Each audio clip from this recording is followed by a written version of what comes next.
Good morning, rising lawyers. This is the episode number 6 of the series. We have introduced to empower the lawyers who are interested to develop their niche in the area of practice, which is specific to medical negligence.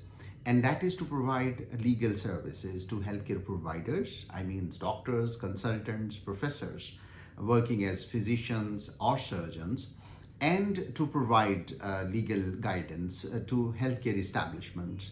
That means clinics, polyclinics, hospitals at any tier of practice of medicine, that is either primary care, secondary care, or the tertiary care.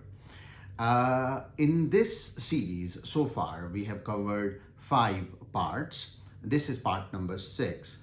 I appreciate that if you intend to develop your understanding for this area of practice, which is relevant to Pakistan Medical Commission Act 2021 and Punjab Healthcare Commission Act 2010, it's a good idea to go through the previous episodes in order to get to know that under the relevant provisions of law, how in medical field, how different areas are defined. For example, what does healthcare establishment means? What does healthcare provider means? Or what are the healthcare services in the eye of law? In our previous session, I have discussed that one of the key umbrella or safeguard available to healthcare providers and healthcare establishments is the immunity provided in law. Since medicine or surgery, they are considered as sacred professions. These professions are, or the professionals are honored throughout the history. And of course, this is the compulsory service area. This is why the law has provided an immunity to healthcare providers and healthcare establishment. And this immunity is from prosecution or from any civil or criminal suits which can or which used to be filed against the healthcare providers and healthcare establishments. I'll read out the relevant definition from Punjab Healthcare Commission Act 2010, which deals with this immunity provision. And this definition is: no suit, prosecution, or other legal proceedings related to provision of healthcare services shall be against a healthcare service provider except under this act. Now, when this is defined, that under this act, that means that if there is an allegation against a healthcare provider or healthcare establishment that they have committed a medical negligence or misconduct, the matter can be, or the complaint can be lodged before Healthcare Commission. And then this is the Healthcare Commission which will ascertain that whether the allegations leveled against healthcare provider and healthcare establishment have some, evidentiary value.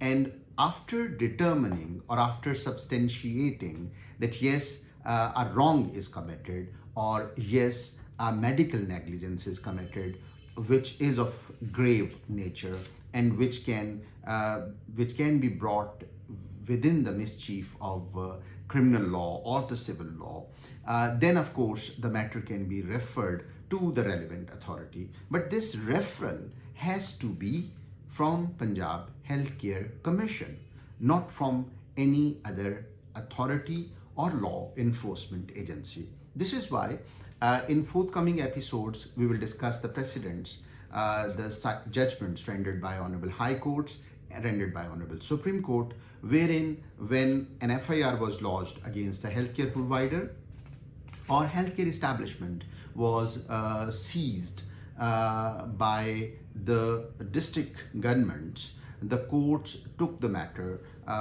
very seriously, and while taking the cognizance of those matters, those proceedings which were without referral from Punjab Healthcare Commission were quashed or were set aside by the apex courts. And the rationale or the reasoning behind that quashment of proceedings was that there is a procedure given in law, and the procedure is that a complaint can be lodged before the Healthcare Commission, and once Healthcare Commission has ascertained that yes, there is a negligence, then of course matter can be referred by the Punjab Healthcare Commission to the law enforcement agencies or the concerned court or the concerned authority.